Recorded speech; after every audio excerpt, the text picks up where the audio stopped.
Hello guys, this is Adnan from Sellonics. So in this video, I'm going to explain you why and how we do our process of scaling the brands. A lot of times I get to ask this question, how do you do that? And what is your process? What sort of magic do you do on your listing and on PPC? So I tell them this is a process, and some of my clients do not agree with it, and they think that I've got some hacks, but trust me, I do not have any hack. It's just the process. So this is exactly the same process that has helped us produce tens of case studies, that has helped us produce 200 million in revenue for 150 brands in last 5 years. And this is exactly the same process which has helped a seller from US go from 50,000 to half a million in 12 months. Another case study of a seller from 35,000 pounds to 120,000 pounds in 5 months.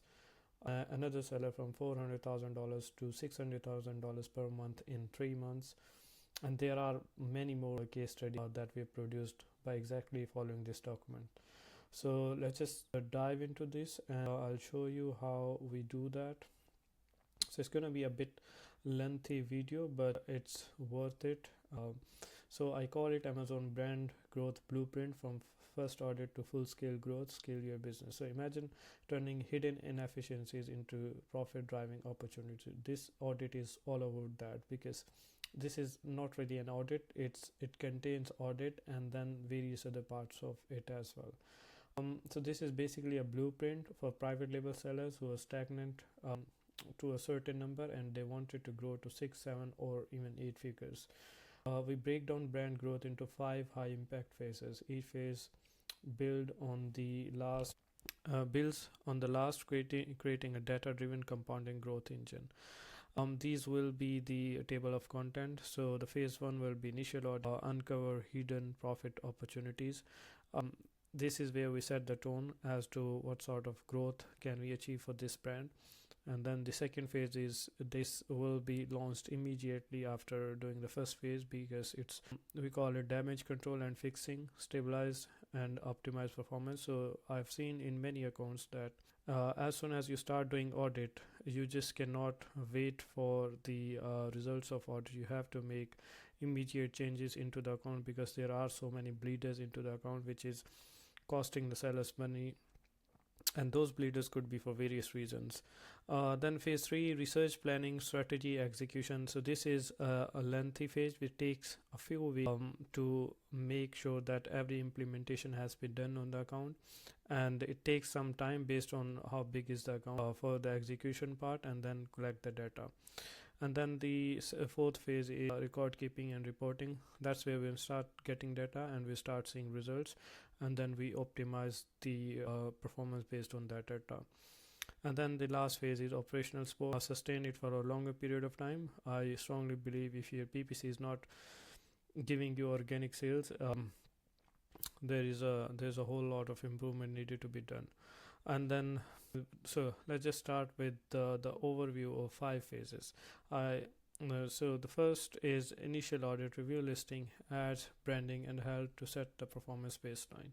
So basically it gives us initial indication as to what sort of reviews we've got, or what condition is the listing, how good are ads, what is their structure, branding, and help to set performance baseline. So once we know these things, we can easily estimate as to what needed to be done. So the second phase is stabilization, fixing inefficiencies, control spend. So this is going to be a very long video, I assume, because it has got our whole process in it. So I'll show you the documents, I'll show you my files, the Excel sheet, the Google Sheets, and everything. So once we get into the stabilization phase, we start fixing inefficiencies. Sometimes what happens is some accounts are in such a bad shape that they do not have the right amount of campaign structure, right amount of even campaigns, and then bids are all over the place, and then the distribution of the budget is very poor.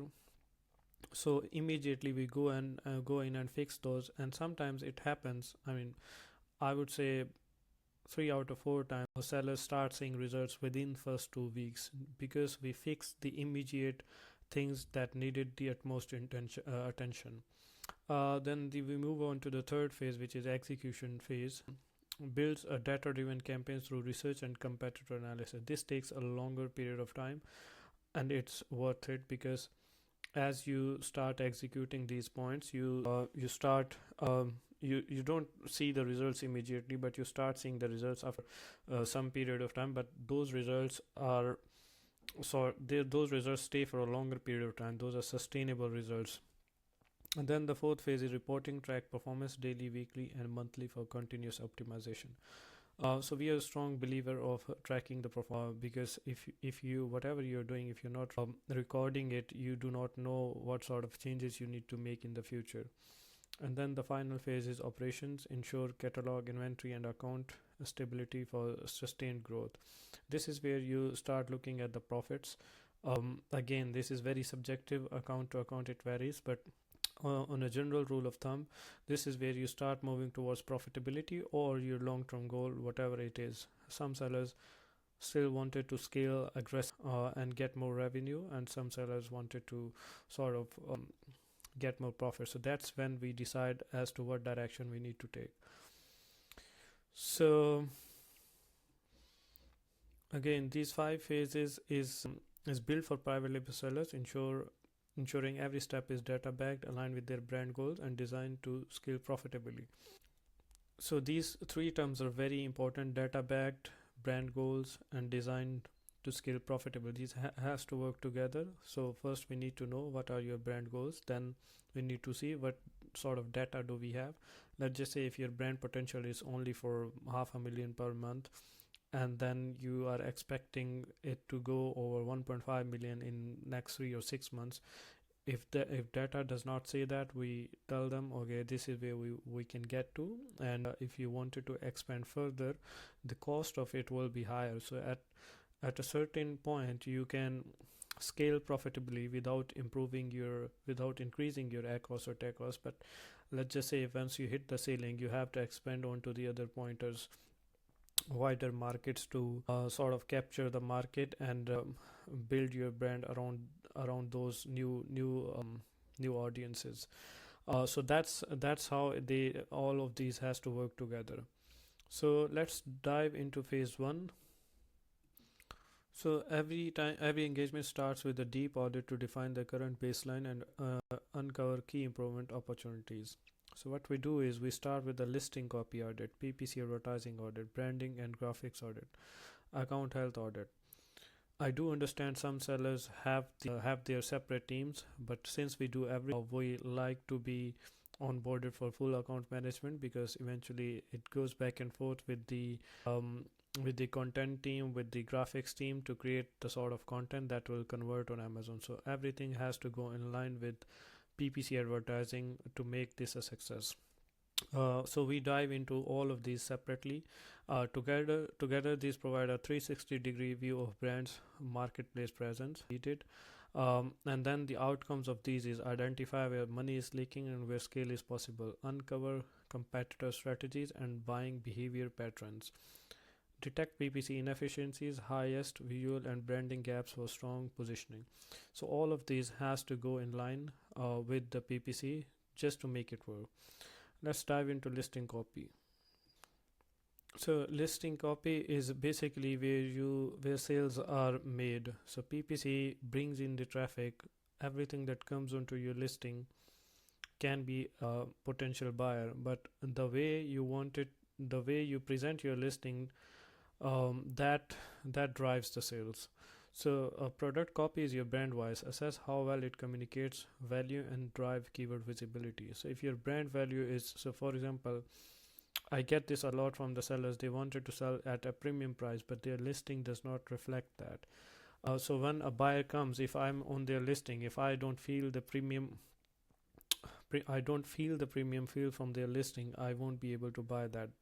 And that is the reason why we need to have a strong listing, and I'll dive deeper into this topic. The number one thing is assess keyword presence, usage, and rank.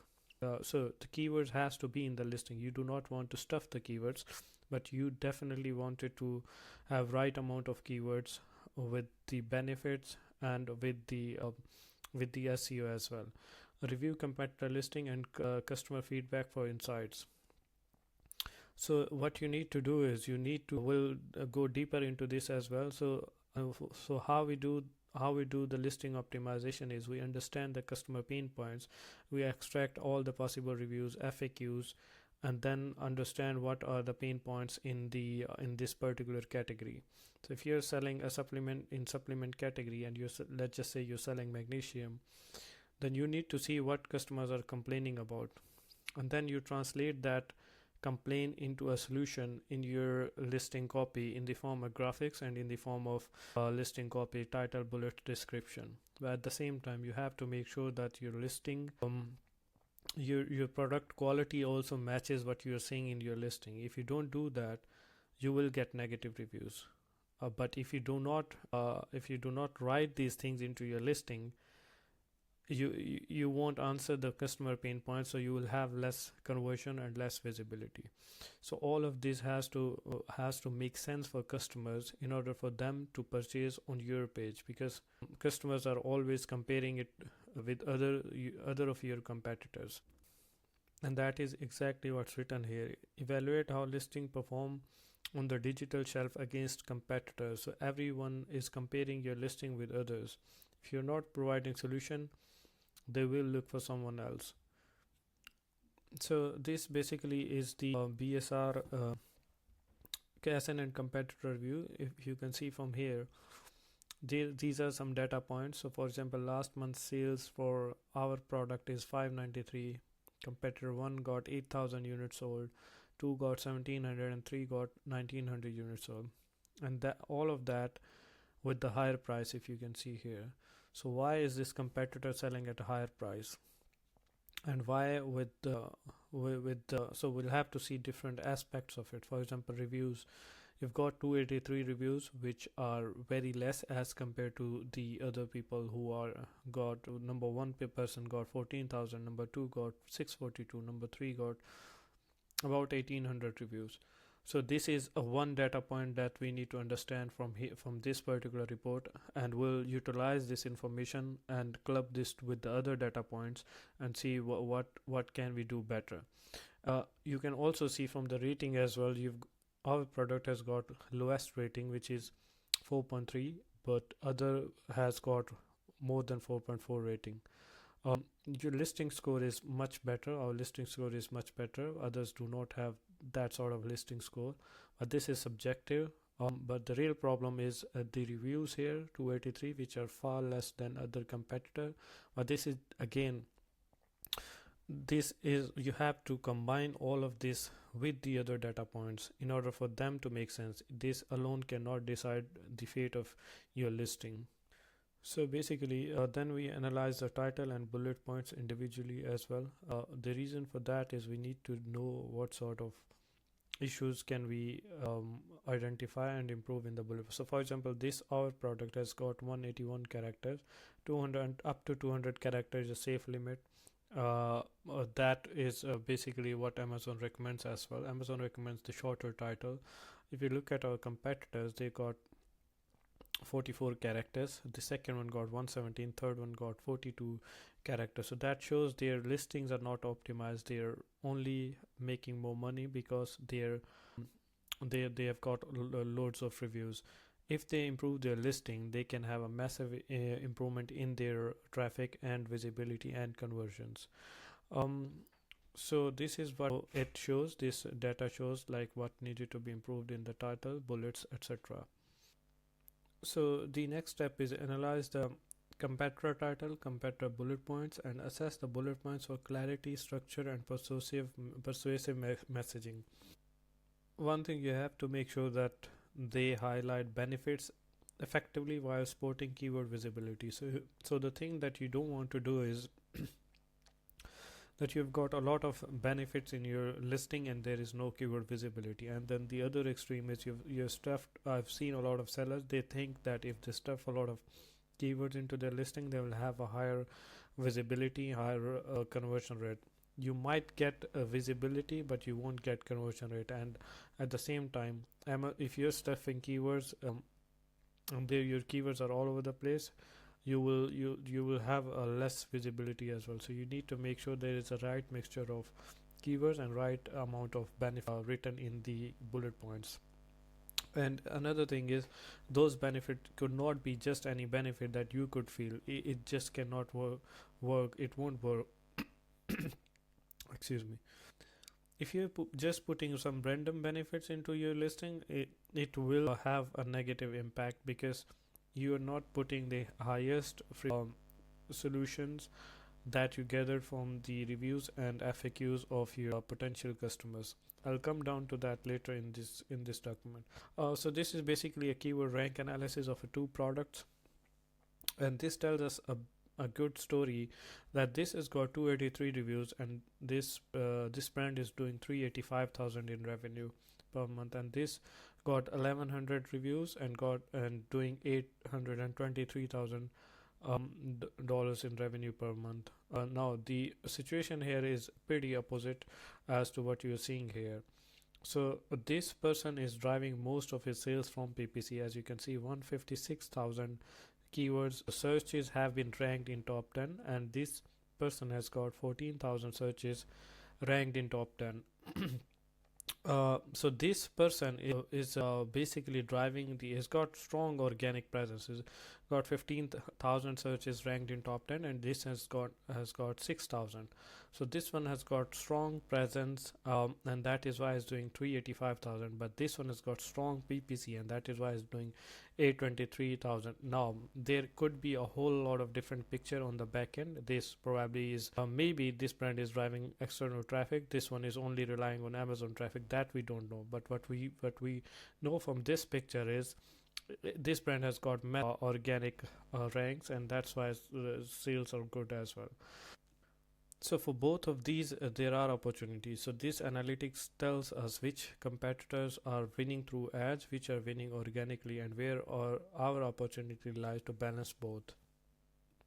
Now the next step, and this is the most important step I would say for the conversion rate of any listing, which is called social listening and competitor insights. So competitor data, social listening is used to capture the voice of the market that reveal buyer priorities, competitor gaps, and guiding sharper position. So this is a bit unable to see, but I mean you can get an idea of. Let me zoom it out for you. Oh no. Okay, there you go.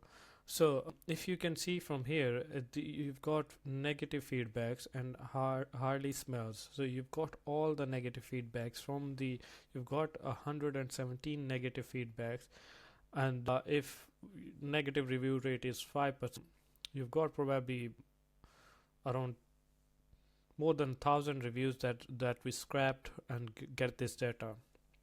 So this data is based on thousands of reviews, and what this tells us is a whole story, and this is exactly what you can utilize in your listing.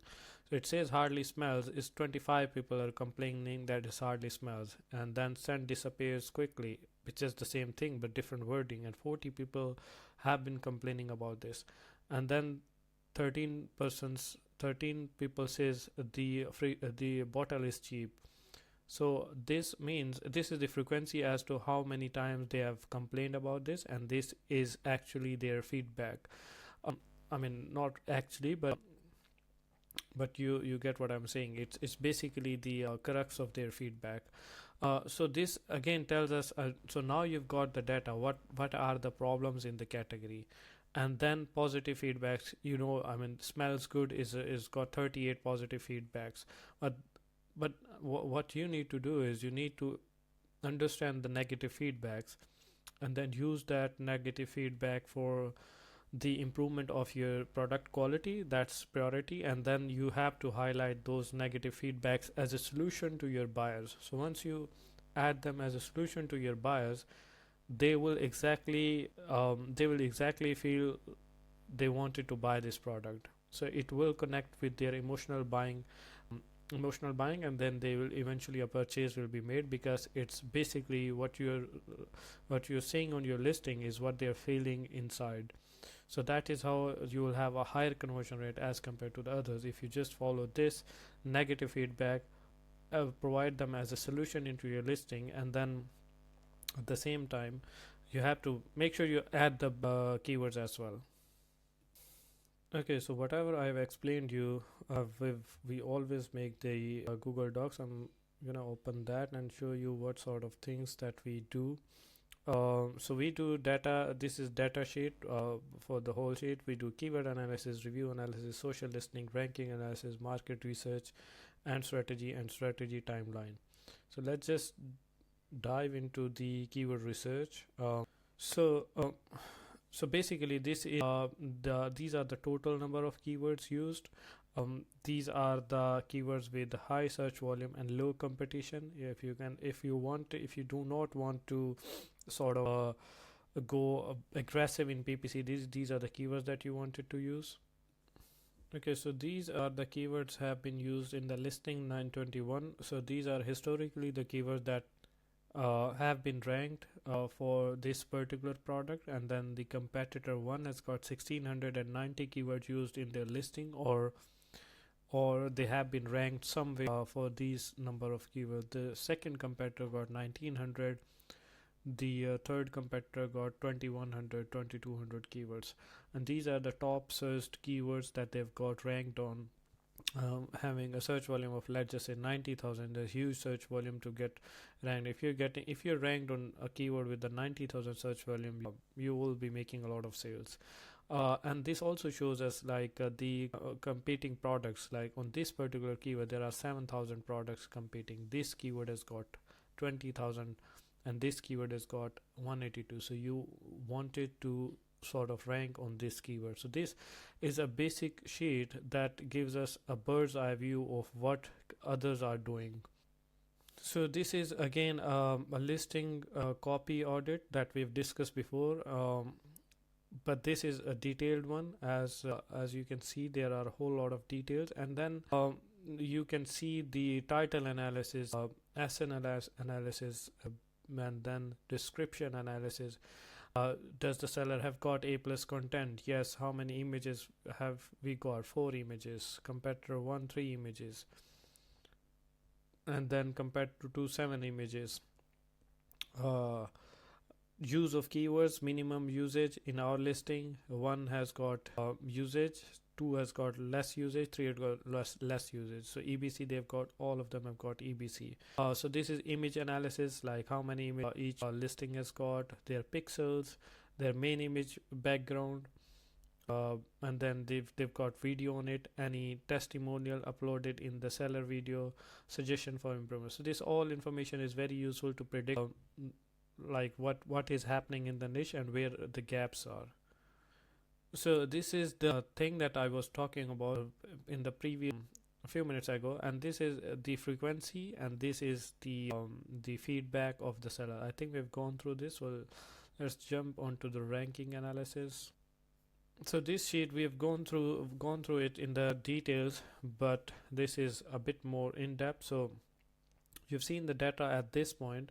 14,000 sponsored rank, organic is 15,000, but you haven't seen this data. So these are the keywords that they're ranked on for some keywords, and then some of the keywords. So this, for example, this particular person is ranked on number one keywords on all of these. And look at it, 66,000 organic ranks, but he's not running PPC. And then the reason that this listing is not running PPC could be various. They're definitely bringing in organic outside traffic, and that is why they've got organic ranks, but they do not have PPC. And then this person is running PPC, 10,000 searches in top 10 for PPC and 2,700 for organic. So this definitely is running aggressive PPC. I mean, it really depends, like what are your strength and what are your weaknesses. So for example, if you're an established brand outside Amazon, you have good chances of bringing that traffic onto Amazon, and there are various ways you can do that. But if you do not have outside presence, your only chance is Amazon traffic. So that is why you will have to run aggressive PPC, and that is why this seller is doing 10,000 in ranks, and probably is pushing for the others as well. So as you can see, there are various who are in the rank of 10 to 20 and then 20 to 30, probably 75,000 search volume he can capture from these only 2 position. I mean, there are 20 position, but there is huge amount of keywords he's pushing to get into top 10. The reason top 10 is very important is because you get a lot of sales from the top 10. I mean, you still get some sales as you go down the rank after top 10, but those number of sales are very less. So they do not really matter as compared to top 10. So top 10 is really the spot that all the sellers wanted to be in. So this again, I mean, based on the data points that we've got, it defines like what will be done for the next. We give our clients a plan as to what we will be doing in next 90 to 120 days. Week 1 to 2 this will be done. Week 9 to 6 this will be done, and then sorry, this is phase 2, this is phase 3. So keyword, improve listing, work on images, make needed changes in EBC, etc. So all of this, when done, you start seeing results. And then based on the PPC data, this combines with a lot of different factors. I'm saying again, this alone does not define what will be done. It combines with a lot of different factors. So we'll move on to the sheet again, and we'll see what sort of other important factors that we have to discuss. Okay, we'll briefly go through the graphics and branding evaluation. So you have to make sure that I mean, we're not going to go into the details of it because it's a design work and it's a creativity work. So basically, if you have a main product image, you got to make sure that if it contains a lot of moving pieces, you need to show all of them in your main product. Otherwise, people won't know what you're selling. If you have a good box, you definitely want to show that in the image. And if you have a single product with a single piece, you can add some sort of shadow into it, and there are various ways you can do creativity even with the white background. And then product breakdown. So this has been breakdown into what it includes, and then these are some detailed shot as to what this will. So this is a crochet kit. So what you need to show is what this crochet kit will be doing is it will be creating an end product. So you got to show your customer what will the end product be. And then there are some few additional issues like what people have been facing throughout their crochet journey. So you can show them as because there were various issues where hooks were broken, etc., and the yarn was of not good quality. So you can show some of them that these problems have now been solved with our crochet kit.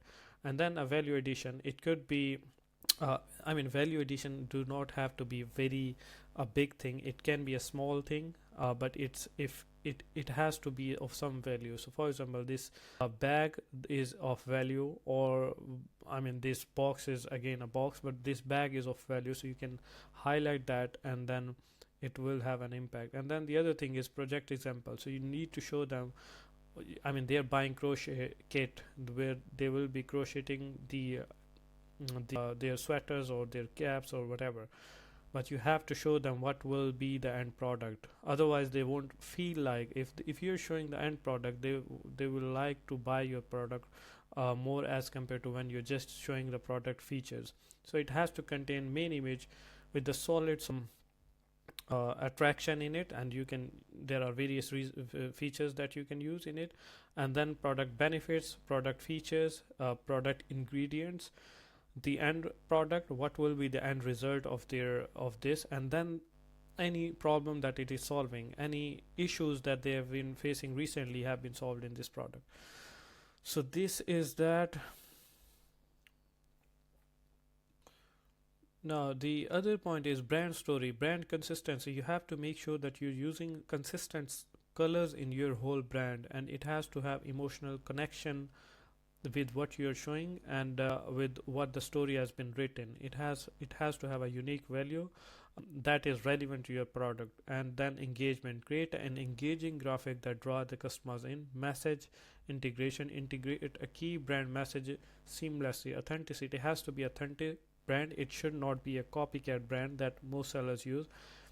And then why I'm saying this is because if you're selling just a copycat brand and you're copying everything from the other sellers, it just won't sell because they've been selling for years and you're just a new. So quality standards device compatibility and compliance is must, and then there are a few A plus content strategies as well. So number one is high resolution images, showcase products clearly from multiple angles. It's very important that you A plus content are banners of your picture of your product. So what you cannot show in your listing images, you have a great chance of showing it here. And then the layouts has to be structured, mobile optimization. Not many people are aware of it, but 70% of the sales come through mobile. And keyword integration, again you have to put some keyword into it. SEO best also provide tactics to drive organic sales. So as you can see, all of these have been highlighted into this. And then video optimization, you have to make sure that you've got good video of the listing. Add clear call to action in it, and this is basically a graphics audit that I can open here, and it will open all the files. So this is basically a graphics audit. I'm not really an expert of graphics, but that is something how we do it, because this has been created by a designer which is really an expert of it, and that has been written too much extra text, repetitive visuals, lack of color contrast. So all of this has to be in your listing in order to make this a success on Amazon. And then there are suggestions of secondary images as well. So a complete revamp is required. Use short punchy phrases with icon or visual instead of long sentences. And this is correct. One thing I've noticed is a lot of sellers put a lot of content in their listing. I mean, nobody reads lengthy paragraphs. You have to be very concise with what you do. Okay, now let's move on to the second part, which is the most important part, which is called PPC audit, diagnosing advertising health, build a smarter ad engine. So this PPC audit transforms advertising from a cost center into a powerful engine for sustainable success, forming a critical component of your growth blueprint. What we're going to do in this is identify waste spend, pinpoint inefficiencies in bidding, match types, and placements to stop budget drain. So this is the immediate step that we need to take. And then second is optimize performance. Utilize data-driven insights to boost strong campaign elements and maximize ROI. I mean, there has to be some data into your account, so you got to make sure that you have understood you got to make some patterns out of it, because those patterns will help you identify what direction you need to take for your brand. And then restructure advertisement. This is a long process, basically depends on how big is your account, but normally restructuring, if you just go in and restructure everything in a few days, it will have worse impact on your account, for the fact, because again, if you're running at 50% ACoS, you need to make sure that you have to make that transition from 50 to 40 to 30 to 20 if possible, or lower, but you just cannot go from 50% to 20% in a few days. So you have to restructure everything slowly to replace the bad keywords with the good keywords, so that you have better ROI on keyword level. So let's dive into this, which is so this is the business report data of a account, which is so July 23 to June 25. So as you can see, from July to June, they were in July they were doing $432,000 in sales, but now they're doing $296,000. So there has been a consistent decline in their sales. There were months, for example, in Q4 of 2023 they did $500,000, and then in January they did $726,000. But after that there has been a decline in their sales, and there could be various reasons, but let's just see their spend. So they were spending way less in those months. It's probably they are getting external traffic, but once they start advertising, they're spending money and then they're not getting sales. So what this means is they were spending in July 2023, they were spending, let's just say, $2,500 on average. They were getting 400,000. I mean, these are crazy numbers. If you look at the I mean, their ACoS still was 35%, but TACoS was 0.66%. We have to figure out where were they getting sales from. It could be external traffic, could be their website, could be anything, could be influencer marketing. But now, I mean, this brand wanted to get to same level of TACoS, 0.66%, 0.32%, 0.11%. And now they're spending a lot of money, 50,000, and they're still getting 296,000, which is their TACoS is 18%, their ACoS is 32%. See, when I onboarded this client, I've told them clearly that those days are gone. That was 2023, and you were getting sales because of your some of your partnerships were working with influencers. Now you cannot afford them. Since you cannot afford them, you have to afford something, which is Amazon PPC. So either you try to get them on board again to get these numbers, or you spend money on PPC to get to these numbers. There is no way you can have same number at same TACoS without spending on either of these, which is either PPC or your influencer. So this was a bit of a background about this client. And then so this is another data point of another seller who were doing 25,000 in sponsored products. Brands were doing 1,400 and display were doing only $25. This is 2 months of data. And this is rightly so, because they were doing 26%, 27% ACoS on the sponsored products.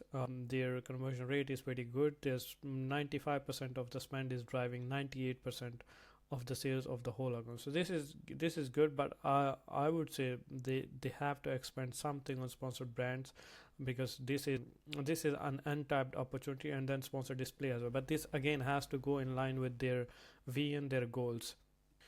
So this basically is another data point of an audit, which says exact phrase, broad, and product targeting. So if you can see from here, the spend is almost equally distributed in all of these. So 23% in exact, 16% in phrase, and then 45% in broad, and then product targeting is about 15%. Now, what can be improved here? There is a lot. So, for example, phrase matches are doing good. They are doing. Let me see. No. So, the ACoS wise, product targeting is doing good, 27%, but the budget is going is 15%. So, you probably need to up this. And then the broad matches are doing. So the highest are doing the phrase matches, and 16% budget is going over there as well. I would rather spend more money on the exact matches. I mean, the ACoS is there's not a huge difference, but the exact matches are performing better. As you can see, the conversion rate is also 20%. So you get the highest possible rank through the exact matches. So I would rather spend more money on exact matches than the phrase and the broad for this particular account, simply for the fact that it has got better ACoS, has got better conversion rate, and it will definitely give me better ranks in organics as well. Phrase and broad do get you organic ranks, but the weightage of exact matches are always higher as compared to phrase and broad. So if we look at so this was for the manual match types. And if you look at the auto match types, close matches, loose supplements, complement, substitute, sponsored brand, all of these are here. So if we look at the data from here, so 81% of the budget from the auto campaign, it's not for the whole account, it's from the auto campaign, is going towards the close matches, and which is fine, because close matches are giving 24% ACoS, and then 24%, 82% of the sales are coming from the close matches. So this is absolutely fine, and the conversion rate is pretty high. So, and then the sponsored brands, how much money is going into? 5% is going into sponsored brands, and so this is so this basically, I mean, again, so this again tells us a whole story, but there are other so this is where you pick your spots. Like, I mean, you need to see where you can spend money, where you can extract money, and what are the brand goals, where is the money leaking, what can be optimized, and all of that. All this is a bird's eye view of the data. Obviously, you go into the intents, you go into the individual campaign level, you go into the placements, and you go, I mean, you have to make decision on totality, all the different sheets five six sheets, if they are open in a single screen, only then you can make a decision. But this gives you some pointers as to what needed to be done individually, on the account level and individually on the asset level.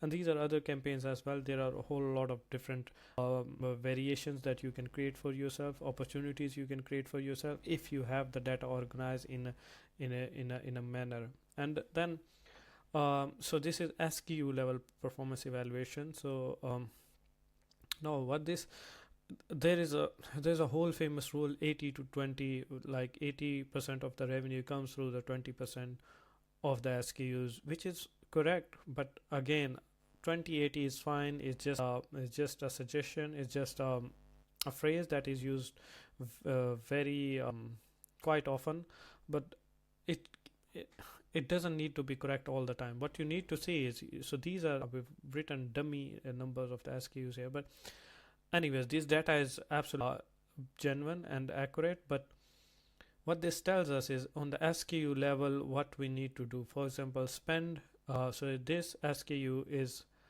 spending 27% and generating 29, which is okay, which is fine. This is generating about 12%, getting us 14% of the sales, and then this one is 7%. So first three I'm happy with that, because they are, the amount of money they're spending, they're generating more sales than what they're spending.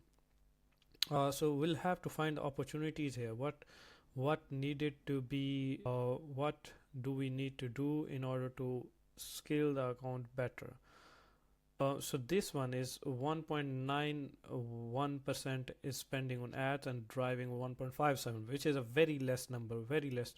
So we'll have to look at the SKUs. I mean, this one is about 4% in ad spend, is driving 2.25%. So this probably needs to reduce the budget. But again, once you're reducing the budget of a certain SKUs, you have to see few different metrics, which are, you need to see what level of inventory do you have, what are the brand goals for this particular asset. Do you want to sell it for a longer period of time, or you have the chance to discontinue it? What is the listing optimization situation? How many units have we got? How many units are coming in? So all of this, when will I stop this one? When will I reduce the budget of this one? When I know that we are not going to continue this, we'll have to sell off this inventory. So I'll probably reduce small amount of budget. Let's just say 1%.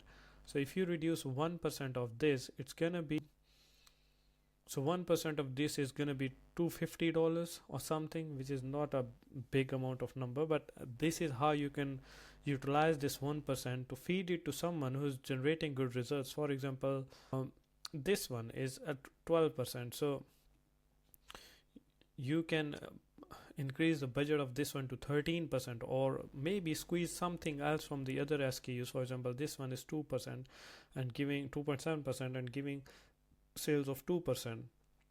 So that is something you can. And then there is another thing that you can do is, you can do so this particular SKU is doing 25%, giving 25% conversion rate, this one. And if you look at the data, you're only spending 3% and it's giving you 6% of the total sales. So that is a big opportunity. And you look at the ACoS as well, it's literally 14% as compared to the average, which is 27%. So you want to push these SKUs, and this is when you only have the budget that you're spending. So for example, if you have only $25,000 to spend per month on this account, that is how you want to squeeze the budget from certain SKUs and put it to something else. But if you, let's just say, if you wanted to increase the budget of 5,000, then I've got the spots. This one is getting the budget, this one is getting the budget, and probably I'll find few more SKUs based on the conversion rate, the customer cost per acquisition. So this is also an important one, as we need to. So this one is $7. I don't want to expand this unless this is something very close to the seller and they say, okay, we've got tons of inventory, we need to rank this one.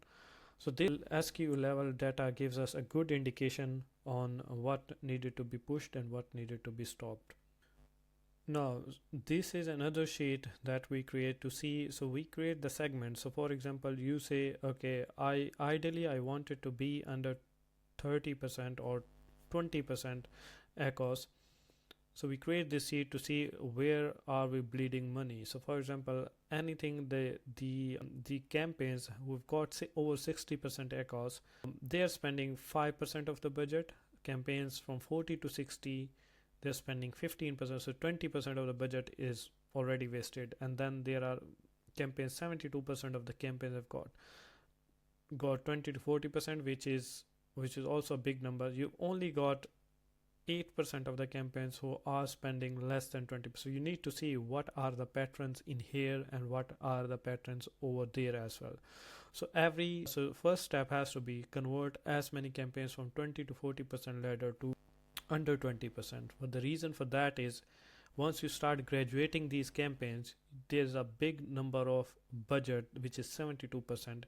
You can convert that into more of this, like you can increase the campaigns, number of campaigns, and then the budget percentage across 20, which will help you of your account in a longer run, because the average will start coming down. So the average is 27.96%. So if you have, so their average under 20% campaign average is 8.4%. So if you have more campaigns here, your average will start coming down for the ACoS, and that is how you optimize your budget. Now this is another data points. If you're concerned where the budget money is going into your automatic campaigns, this is the sheet that helps you identify that. Normally close matches and substitutes do perform well, but that is not the case for all the accounts. So if you can see from here, it's 1100. I mean the substitutes are doing 30% and complements are doing 63%. Average is 25%, and so the close and lose match are doing about that, which is all right.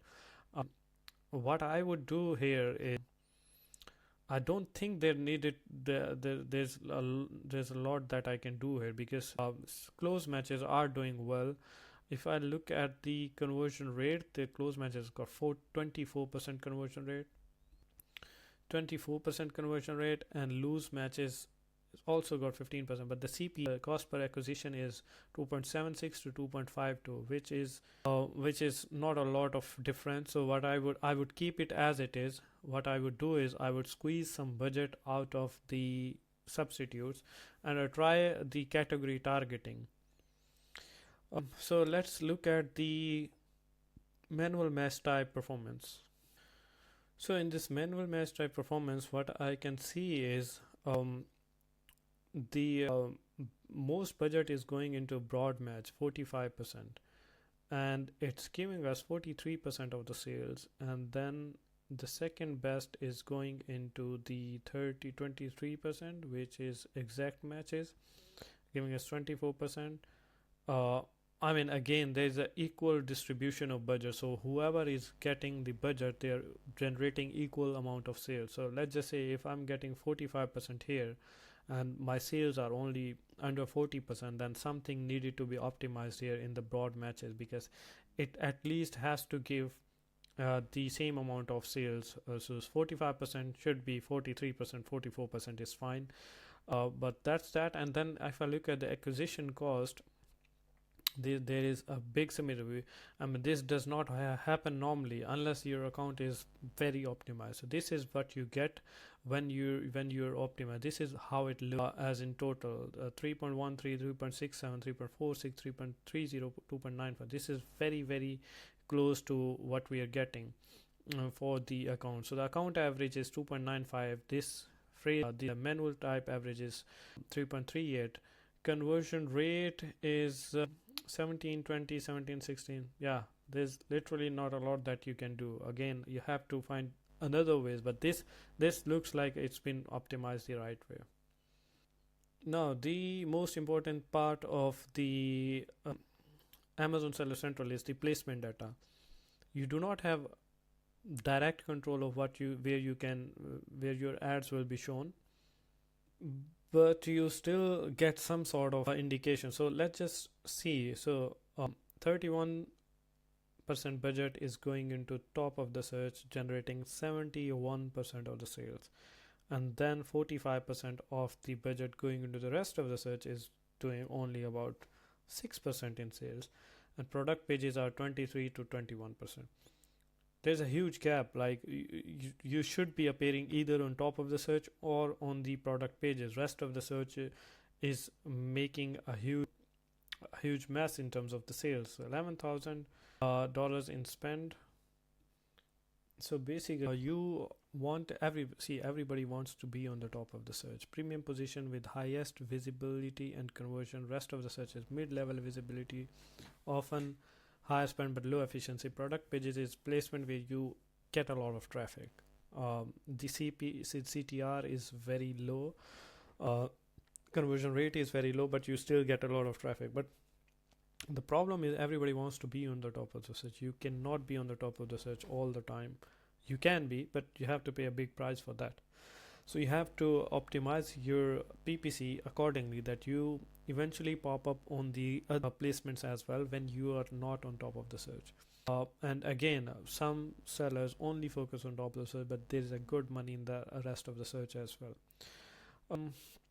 So let's move on to the bidding strategy. This is also a very important topic. So bidding strategy, my personally favorite is fixed bids because it gives me maximum control, but some sellers or some PPC experts might disagree with me. So in this account, the up and down is only getting 1%, getting 1% sales. Fixed bids is getting 29% spend, 25%, down only is 69% and 73%. Over here, down only is definitely winning because getting 69% spend and getting sales of 73%. ACoS is 25%. Up and down is only giving 22% ACoS. Fixed bid is 31% ACoS. But in the accounts that I've managed so far, about 150 accounts, I try to get to fixed bids. If your bidding strategy is down only, you do not want to change that to fixed bids right away. If up and down is working for you, keep it that way. But my end goal is to get to fixed bid, because fixed bids, there's no monopoly there. You have the 100% control of what you're advertising for. But there are instances where down only has performed very well as compared to the fixed bids, and up and down has also performed. It's a very subjective matter. My favorite still is fixed bids. Again, whatever your situation you are in, you just keep it that way and try to maneuver what you're working for what is working for you might not work for me, and this the other way around as well. So we have to be content with it. But up and down is unless you want it to sort of go very very very aggressive and you've got a huge profit margin, that's only you only use up and down only, but otherwise down only and fixed bids is the way to go. But fixed bid is basically keeps it constant without adjustment. Up and down only, it can increase your bids to a certain percentage and decrease your bids to a certain percentage based on the recommendation or based on what Amazon algorithm thinks of it. And then down only is it won't increase your bid, but it can decrease your bids at certain instances. Okay, so this is the sponsored brand campaigns performance and the video phrase exact broad. The same principle applies here as well. Sometimes they're very expensive is because your video is not good. What you're advertising is way too broad. So this is very delicate campaign. I get this from sellers that we wanted to distribute our budget to sponsor products, brands, and display. I'm like, you haven't captured the sponsor products completely. Why do you want to go to sponsor brand and sponsor display? Those are top of the funnel. You need to capture the market in the bottom of the funnel first, and then you go to the middle of the funnel and then on the top of the funnel. Why do you want to go to the top of the funnel and waste your budget and show up on the expensive placements when you have the opportunity to sort of advertise in the bottom of the funnel where you've got the maximum chances of conversion? So this is the PPC audit. So PPC audit, what are the outcomes of it? Optimizations plan, implementation plan, and scaling plan. These are the three outcomes that we get out of the PPC audit. Again, wasted ad spend, refined discovery targets, roadmap, scaling direction. This is all what you get when you do the PPC audit. So this, if I click on this sheet, it will open the PPC audit for me. That the exact sheet that I've explained over in the document will be opened here. Okay, now let's move on to the next part, which is account health and sales trend analysis. So you got to see what are, do you have any policy compliance? Do you have the shipping performance going down? And do you have customer service performance, any risk in that as well? These are the important metrics that you need to look into it. And then see if any listing is suppressed, because you need to figure out if the listing is suppressed and what are the reasons for that, and then provide Amazon with those reasons. The suppressed listing cannot be buyed, and you do not have buy box on suppressed listings. You need to make sure that no listing is suppressed and every listing has buy box. And then growth dependency also depends on the segmentation, on the sales basis segmentation. So you basically can segment it however you want to. For example, this one is 2000, above 2000, 10,000 to 2500, 2000, less than 1000. So this gives us a picture as to where the SKUs are, where how the spend is distributed. And same goes for the conversion rate.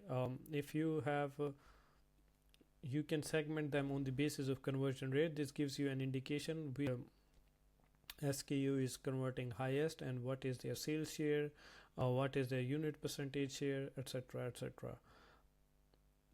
So this gives us two things: establishing a baseline, vulnerability, compliance risk, overspend, over dependence on a few SKU, or unstable velocity. And then there is strengths as well: strong converting products, stable repeat sales, or well distributed ad spend. So this gives us two of these very important points. Now we'll move on to the next phase, phase 2, damage control and fixation. So damage control, listing optimization, keyword research, SEO copy. This is where you damage control the SEO part, and this is campaign optimization, double down on winners, control high ACoS, keyword harvesting, and budget reallocation. So let's dive into stabilizing the account listing optimization. So this is a keyword research that we have got, the comprehensive keyword research, which contains all the possible keyword that you can get rank of and all the possible low-hanging fruits. We segment them on different metrics. For example, this one is their keyword phrases. This one is CPS, competitor performance score. So for example, this crochet kit with yarn, how many competitors, super relevant competitors, ranking on this keyword. So it says 8, it means it's super relevant, and that is why it's written super relevant.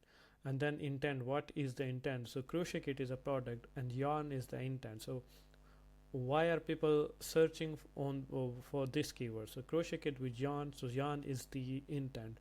So you have to make sure what intent is performing well out of all the intents, and then if you know that, you can double down on that. And then search volume is also important.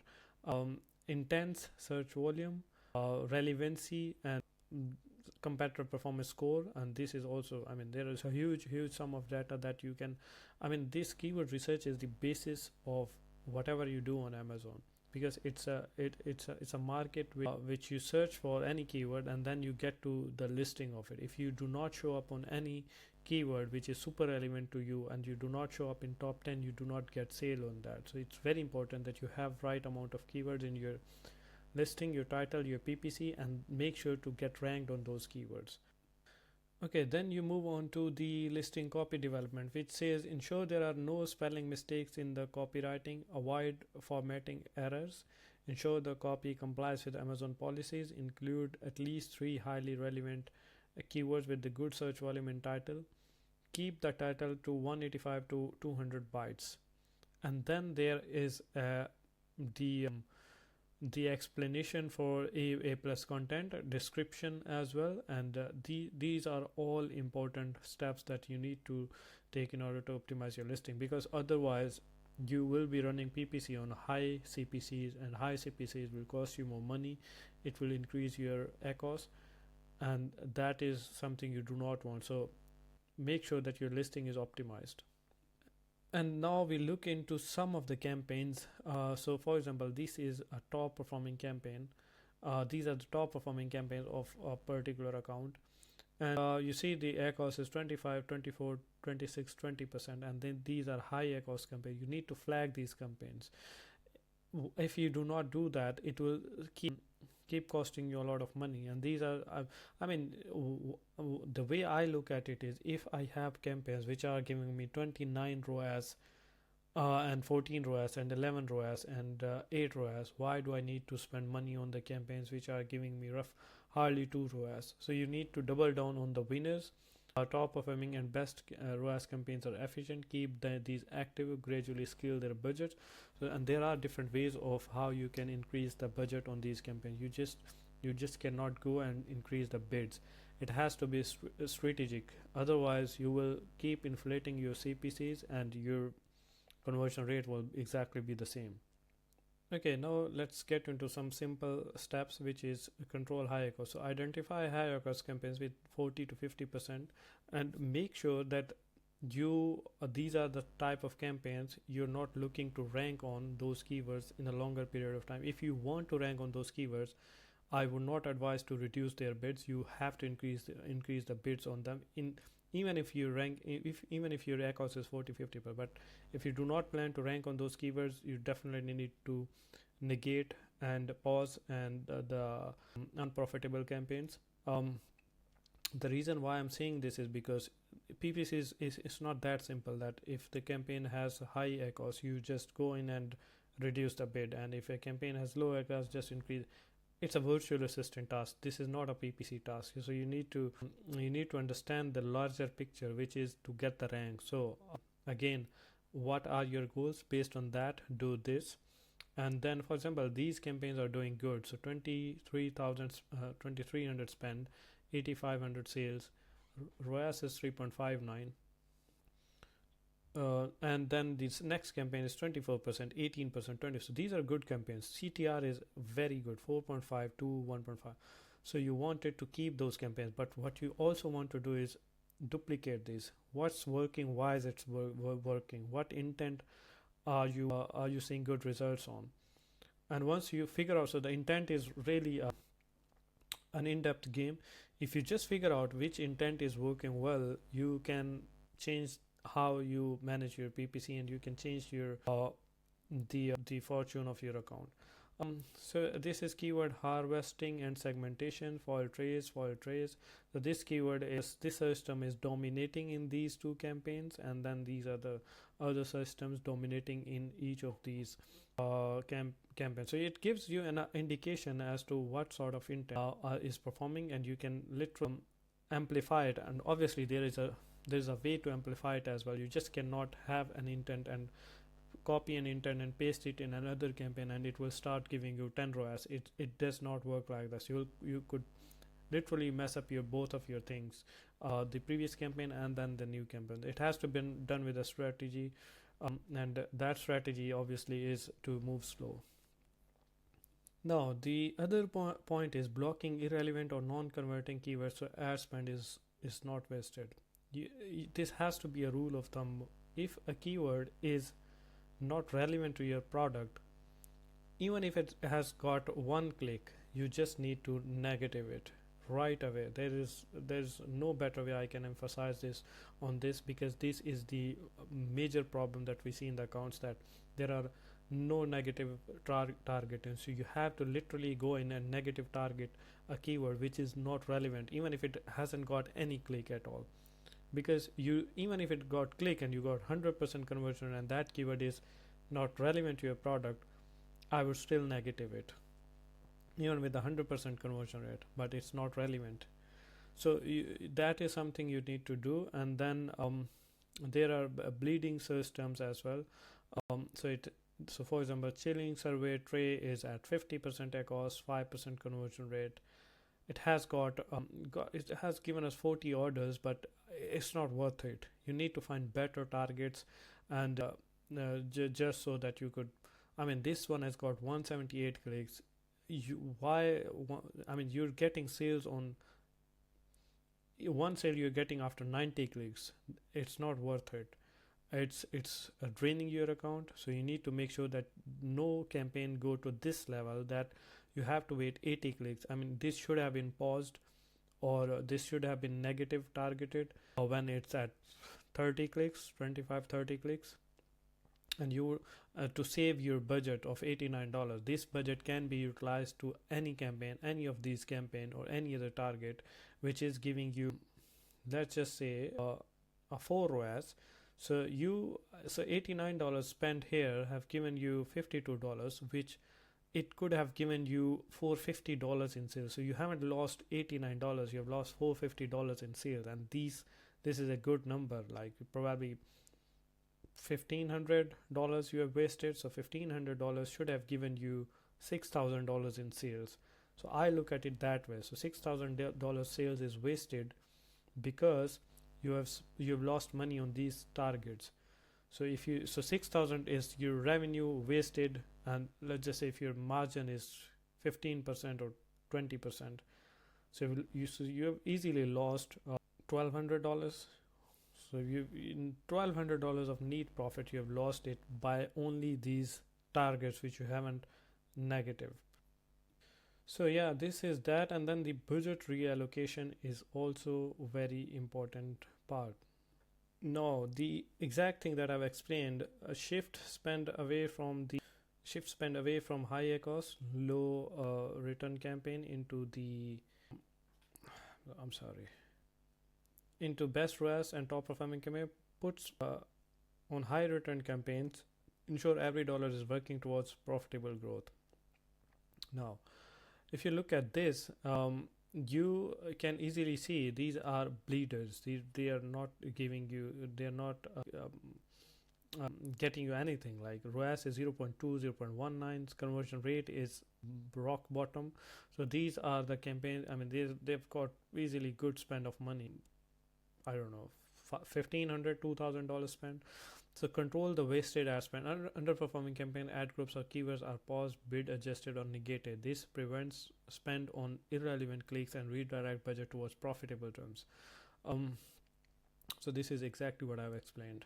Now the performance should be reviewed on monthly, month to date, weekly basis, and on different time intervals, just to make sure that you're not optimizing it on the short-term data. It has to be a long-term data. It has to be 7 days and then monthly data as well. So this is our sheet for wasted ad spend, like what, how much, and how, where is money leaking. You can see from some of the spend is $1,900 a month. This can easily get you $8,000 in PPC sales, and those $8,000 in PPC sales should also get you $8,000 in organic sales as well. So it's not $2,000 in wasted spend, it's $16,000 in revenue, which could have given you at 20% could have given you $3,200. So you've lost it $3,200 just by not doing this correctly. And then there are a few more sheets, year to date, long-term bleeders, etc., etc. You can have a look at these and figure out what needed to be done in order. So we do this for our client just to make sure that we are in compliance with the bleeding of the campaigns. Now the next phase starts, which is move from fixing issues to driving growth. Phase goal: enable research-backed sustainable expansion. Core approach: build strategies through data planning and execution. Now the research, planning and strategy execution starts with competitor market analysis. We see what competitors are ranking on and where are the gaps. And then we exploit those gaps and see a market opportunity, which looks like this. So for example, this is our product. Average monthly sales are 26,000. Market opportunity is 51,000. And then growth potential is 24,000. So this is the difference between these two. So roughly 25,000 growth potential. So this can give you an indication as to how much growth can you get. So this SKU can be doubled in sales from 26,000 to 51,000, because that is the market average. and then this SKU is at 16,000 and it can go to 51,840. That is the market average, and that the same goes for this one as well. So these are the SKUs. They are actually of the same they are variation of the same parents, so that is why we are seeing same number. But what this means is there's a good opportunity. You can literally double these sales, but they're lacking behind of various reasons that we have explained above. So basically, based on that gap, this is the forecasting, and this is the analysis of an in-depth analysis of what needed to be done. Okay, so I have opened this market analysis sheet over here. So as you can see from here, this is Q4, Q2, Q3, Q4 projection for next year. The annual sales that we are planning to hit is $5.5 million in total annual sales. And then this is individual SKU level data. So average revenue in top 3 is 34,000, top 6 is 24,000, top 10 is 18,000.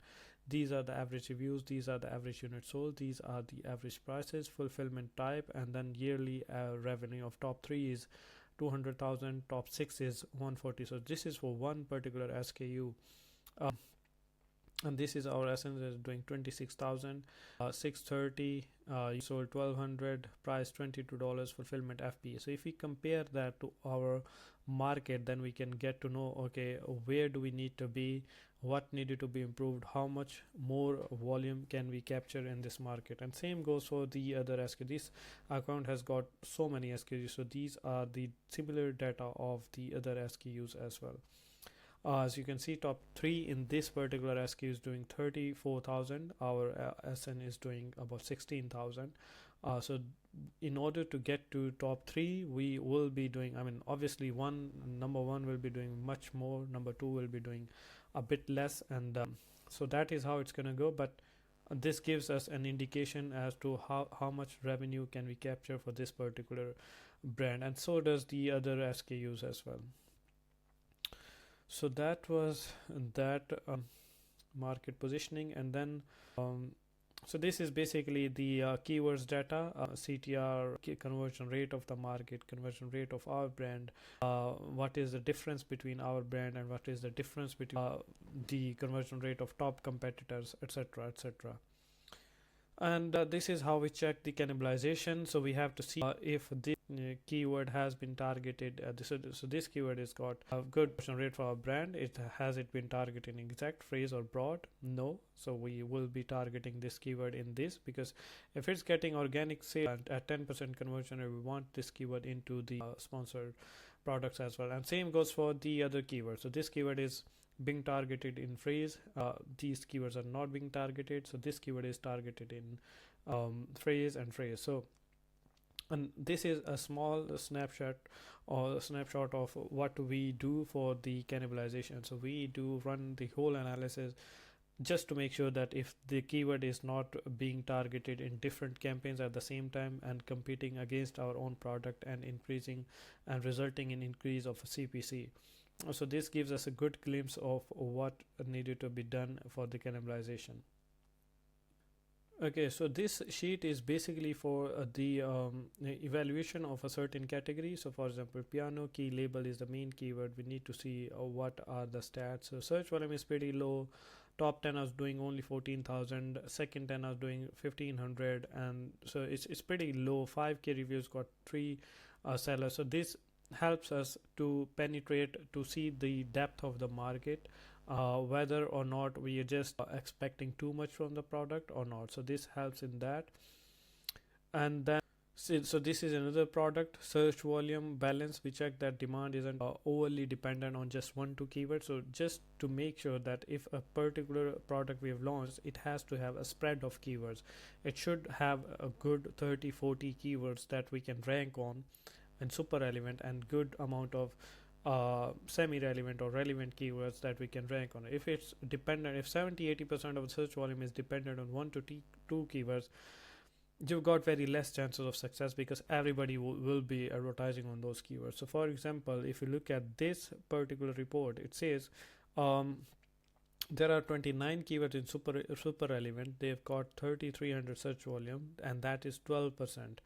Relevant keywords are 95 keywords, 24,000 search volume for those keywords in 1 month, and got 87%. This is a good spread of the keywords that we can see over here. And then it also gives us an indication of the keyword type. So design oriented keywords have there are 144 design oriented keywords and 27,000 search volume, and then customer oriented keywords got zero customer oriented keywords. So these are so what are design oriented keywords? So for example, if you're selling something which is of certain design, so if you're selling something like a ball, a round ball, or a ball with with the let's just say a pentagon ball with the five edges. So if a customer knows what they're looking for, you got higher chances of conversion. And that is so these are the design keywords does this to your listing. So you have to, I mean, they perform very differently in different categories, but this gives us an indication that what sort of keywords we've got. Now this is another important factor which says the niche stability to track long-term signals like average brand age, selling partner age, and average return rates to evaluate how established and consistent the niche is. And this is the graph that you can see from here. And then growth signal assesses if the niche is expanding or contracting by look at recent search volume trends and product launches over time. I mean, this data is more useful for a new launch, but eventually you can also get an idea for your product as to where you stand.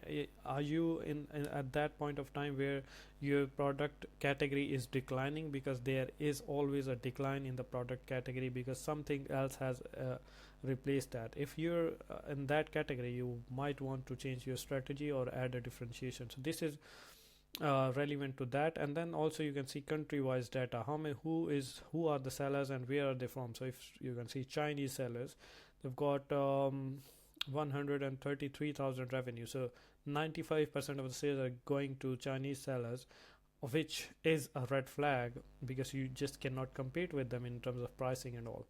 And then USA sellers are 4 and German sellers are 1%. And then this is the data of years. So who is sort of how many launches have you got in the years? So for example, the sellers who launched 20 in 2024, there are 25 sellers. Their average price is this. Their sales are this. Their average sales are this. Their revenue is this. 15,000 is their average revenue, and then they've getting only 20% of the sales and 11% of, so this is whole data, as you can see, 2014, 15, 16, 17. So most of the sellers are coming in 2014, 2023 and 2022. It means this category could be a hot category to sell in, and a lot of sellers are going into it, which says a lot of things. Probably this is worth getting into it. So this is that, and then I have, so whatever I have explained, this is the visual representation of it. So top 10 sellers are getting this number of, this is the revenue, and then top 20 sellers 20 to 30, and then 30 to 40 sellers. So this is revenue, this is top 10 sellers graph. So it's equally distributed among the different sellers. And then this is a keyword evaluation, like I've explained it before as well. This is, so all of these, see, I mean, this is a new data. So how many sellers have failed, how many sellers have passed. This is the search conversion rate on each search. What sort of conversion rate are you getting? And then this is market share, sales share based on top 10, second top competitors and remaining competitors. This is country of origin. This is year of launch. So all of this helps you in getting the so this is individual listing data as well, as you can see from here. And then 2023 competitors, 2024 competitors, 2022, 120, all the way down to 2014. So this is a useful data in analyzing your category and seeing the true potential of it.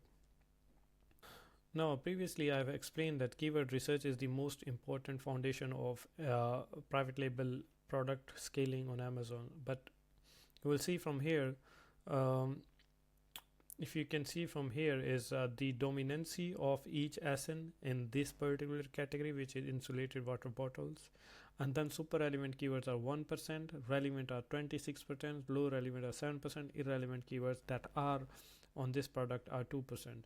And then this is intent that I've explained before as well, which is a brand. They're using the brand name as an intent. 1 gallon, they're using this as an intent. Insulated is an intent. And then these are the distribution of keywords. So most of the sellers are going for the branded keyword intents, which is 60%, but second best is insulated. Again, this is the volume of this, is not the conversion. Maybe you get better conversion at 1 gallon. We don't know that. This data does not tell us, but this do tell us that there's a huge reliability on the branded keywords. So that is that. And then there are a few more intents. For example, keywords depth evaluation, short tail, long tail. So long tail keyword is basically a keyword which has got more than 3 or 4 words. Short tail keyword has only got 1 or 2 words. Mid tail keywords, you can still classify them as 3 or 4. So what happens is short tail keywords are broader keywords. They have more search volume, but they have low conversion rate. Long tail keywords have low search volume, but they've got high conversion rate because they are intent based keyword and they've got really good conversion rate. So this is a keyword intent: informational, investigational, and transactional. So informational keyword is window shopping. Like if I'm window shopping, if I'm buying a bag, I'll just type bag is a window shopping keyword. It's a one tail keyword. If I'm more interested in investigational keyword, is something which is bag for men. And then a transactional keyword is bag for men traveling. So as you see, the length of the keyword increases, the buying behavior increases as well, and you tend to go for the keyword which have high long tail and they've got high buying intent. So this is the keyword research. Let me see if I have missed something and I'll explain here. So as you can see, I've opened the keyword research file. So this keyword, we've got different keywords. So this keyword has been used in description, because we do not have A+ content, so we can use all this keyword in description. This keyword is used in title. These keywords have been used in bullet points. So this again has to go in line with your PPC strategy. And this is the PDP organic. So these are the keywords with the intents, and then this is the negative targeting. So the first step that we do is we protect our own brand. We launch the defensive campaigns, which you can see from here. So defense campaign, give it some budget based on how big is your brand. So this is just a ballpark number. I mean, it really depends on how big is your brand. So you launch the defense campaigns and target your own SKUs. If you have got variation, you can target those as well, just to make sure that you're aligned with your traffic and everyone is just coming onto your listing and going back to your listing. And then these are auto campaigns. So we create auto campaigns, lose, substitutes, and complements in 4 different campaigns. We create a lot of campaigns. We only target 1 keyword per campaign because that gives us maximum control. And then, by the way, some sellers think that having a lot of campaigns create a lot of mess. But I think if you do not have a lot of campaigns and if you're targeting multiple targets in single campaign, that creates a lot of mess. And then phrase and broad and phrase and discovery campaigns. So this is our structure for creating those. We classify them based on their intent, based on their search volume, and based on what we need to achieve. So these are only down only keywords, just to see how it goes. And then SN targeting, we figure out the SN which are vulnerable, and where if we just advertise there, we'll have better chances of conversion. And then at the same time, sponsor product and display ads as well. So sponsored display we do for views, retarget, and perch market. So what we do is we go for the remarketing of 60. I mean, this again comes in line with our aggressive advertising that we do for the clients who have already captured the market. And then sponsored brand video ads, and then sponsored branded ads, sponsored display, VCPM ads, and then sponsored display, VCPM category. So again, we do not use all of these on all accounts. It really depends what is the situation of the account, and based on that we make these campaigns. Okay, so these are some focus areas of launch, their details and their KPIs to monitor. So launch and baseline, launch exact phrase, broad exact, and sponsored brand, video, display campaign, track for CTR, impression and spend, track accuracy, initial monitoring, risk handling, keyword harvesting. You can have a good look at it. They themselves are a topic to explain, but let's move on to the next thing, which is day parting. Optimize bids and budget around peak shopping hours to optimize conversion efficiently. So how do you define peak hours? So peak hours are normally defined as the highest conversion rate hour. So not only highest conversion rate, but you get maximum sales as well.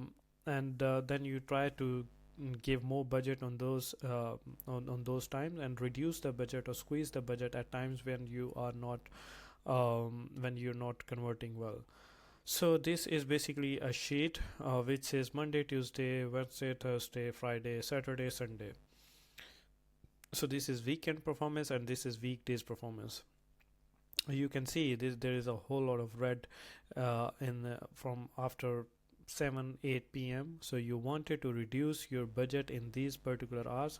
Now how you can reduce the budget, there are different ways you can do that, but this is where you can squeeze the budget in these hours and spend that budget to in these hours after 1 a.m. And then same goes for the performance for weekend. It's pretty much same, but bigger accounts have different performance, and they have different patterns. But one thing is for sure, during day parting you just cannot do the day parting in different slots. It has to be a singular day parting from a single slot. Unless you see a clear pattern of day parting, you do not want to force your day parting technique onto all the accounts. And mind you, this is not valid to all the accounts. This is only useful for a handful of accounts, so you got to be careful on that. And these are the for example some of the timelines that we have figured out from this. So from start of the day to the end of the day, these are the times that you want to turn off the campaigns. So this is a sheet for day parting. I've just explained you. So how this sheet is made, it is made based on the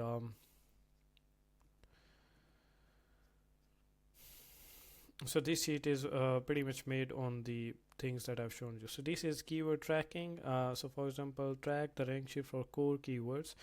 So we track the ranks on daily and weekly basis. So for example, earring, bags, 16 July it was 127, and then for 23rd July it's 46.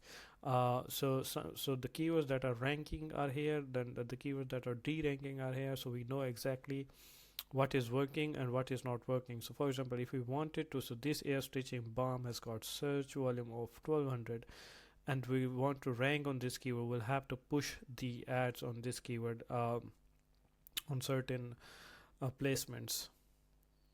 And the same thing, if you can see from air camera, the organic rank is 39, then 30, then 55, so it's fluctuating, and you need to figure out why is this happening and how to fix that. And this is another rank tracking sheet that we have created. I mean, there are different tools that you can use to do that. We have manual sheets and then tools as well, just so that we are sure that ranking has been tracked correctly. So this is the data for the day parting. As you can see, ACoS, order, CTR, conversion rate. And this is the timeline. It's 12 a.m., 1 a.m., 2 a.m., 3 a.m., 4 a.m.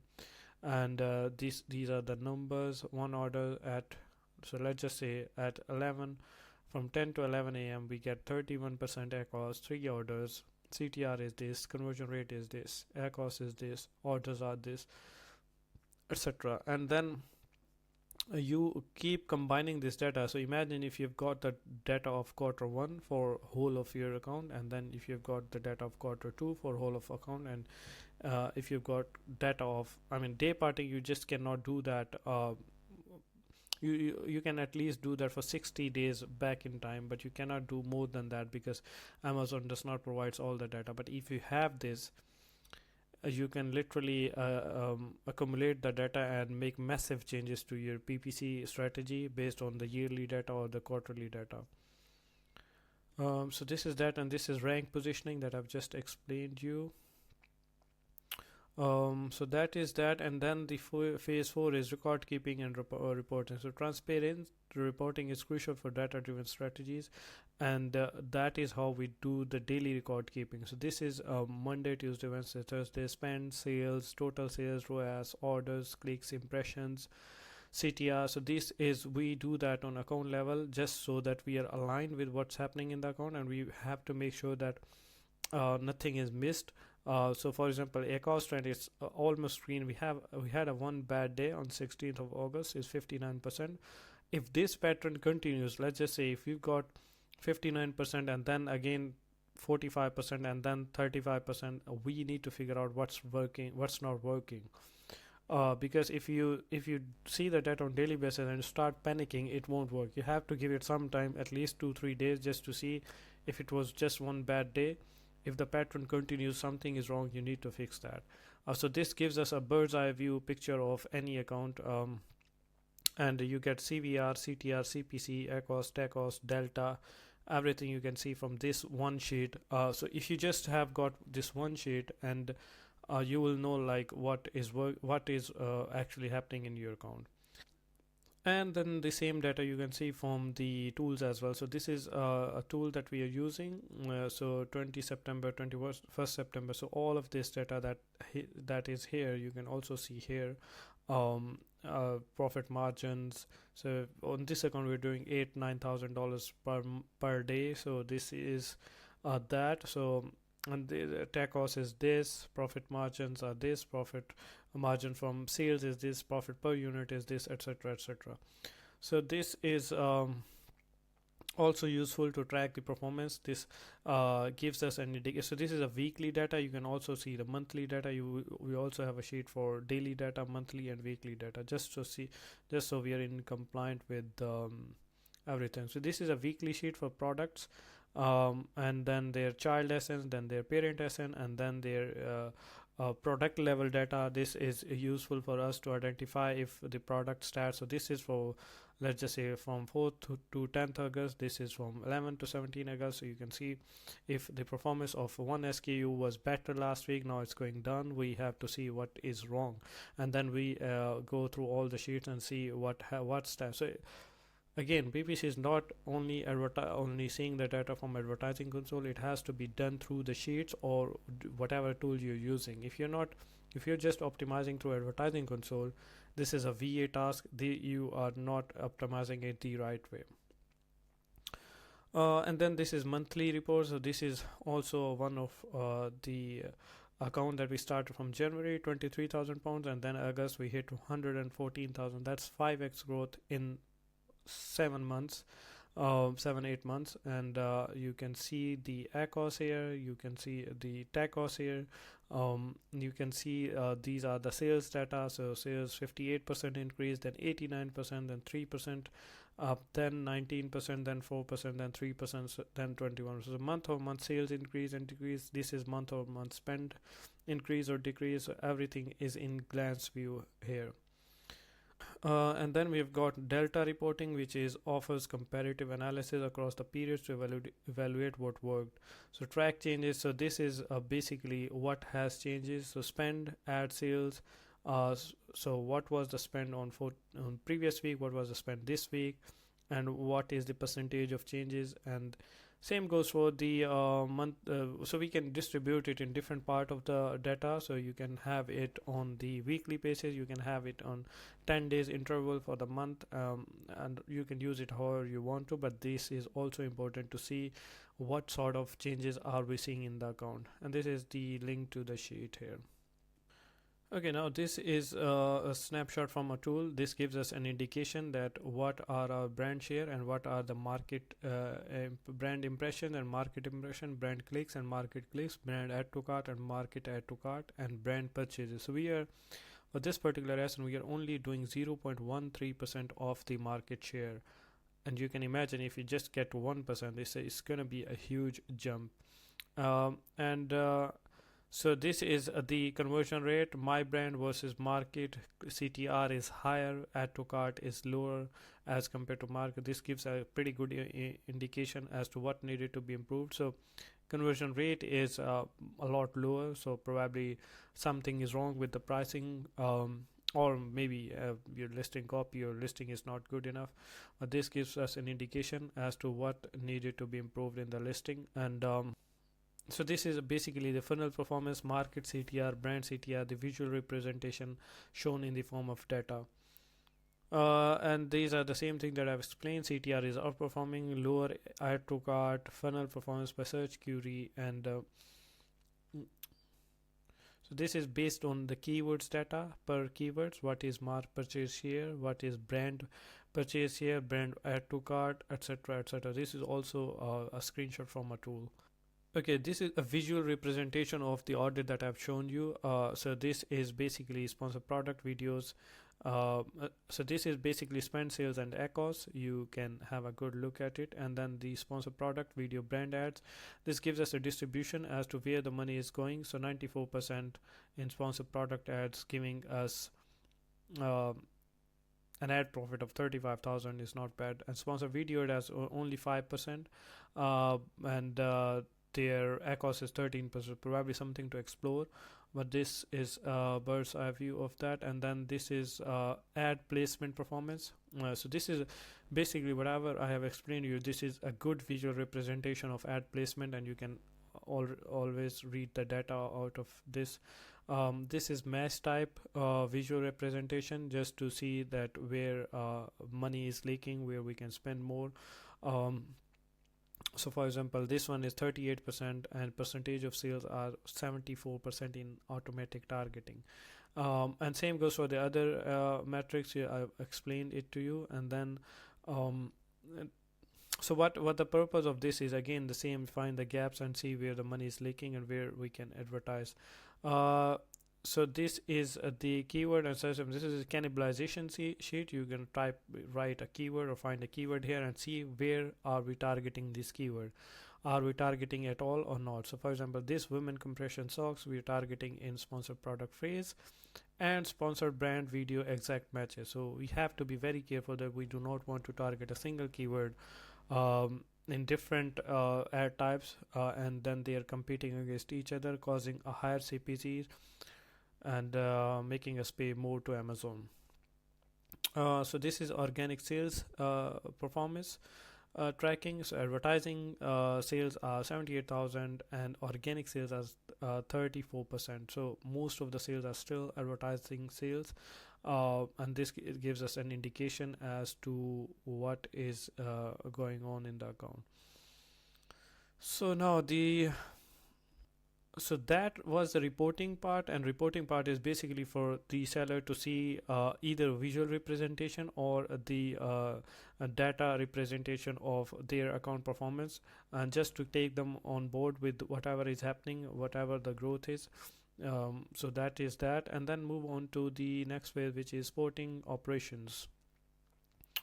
So this is basically event and promotional planning, just to see like what events are coming up, what are the promotions type, like is it coupon, is it promotion, is it audience based, is it retention promo, win back, loyalty promo, whatever it is, whatever the availability is, whatever the plan is, we make sure that everything is planned beforehand, and so we can make the most out of it. And then the coordination, it has to align with the seller profit margins and their goals, and then availability of the deal as well. For example, this account these essence got best deal, these essence got a lightning deal. And then even planning strategy, planning major Amazon sellers, even like Prime Day, Black Friday, Cyber Monday, and to boost the visibility and sales.